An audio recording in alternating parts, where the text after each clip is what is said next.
नमस्कार, आप देख रहे हैं स्वराज टीवी 24। मैं हूं आपके साथ गुड़िया। एक साल बाद कल जाएगी दक्षिण भारत दर्शन ट्रेन। कोरोना का दहशत होगा कम, सैर सपाटा पर निकलेंगे लोग।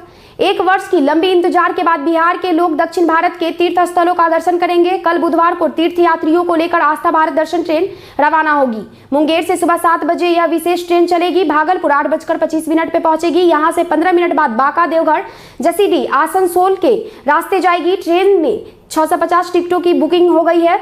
दरअसल कोरोना की वजह से तीर्थ स्थलों का दर्शन करने से वंचित रहे बिहार के लोगों के लिए फिर से आस्था भारत दर्शन ट्रेन चलाई जा रही है।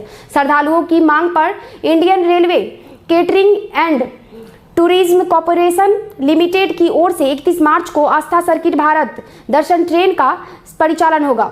श्रद्धालु दक्षिण भारत के तीर्थ स्थलों का भ्रमण करेंगे।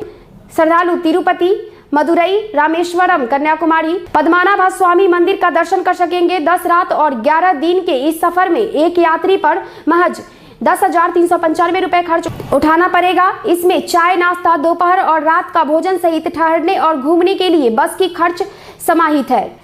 ट्रेन में 12 स्लीपर क्लास कोच है। टिकट शुल्क में ही यात्रियों को 4 लाख रुपए का दुर्घटना इंश्योरेंस भी रहेगा। कोरोना को देखते हुए इस ट्रेन के कोच से लेकर सीट तक को सैनिटाइज कर दिया गया है। IRCTC के उप महाप्रबंधक राजेंद्र बोरबन ने बताया कि श्रद्धालुओं के हर सुविधाओं का ध्यान रखा जाएगा। कोविड नियमों का पालन होगा। वरीय पर्यवेक्षक मनीष कुमार ने बताया कि कोच शौचालय से लेकर सामानों को सैनिटाइज किया गया है। यात्रा के दौरान कोरोना से बचने के लिए श्रद्धालुओं को सैनिटाइजर, मास्क और फेस शील्ड भी दिए जाएंगे।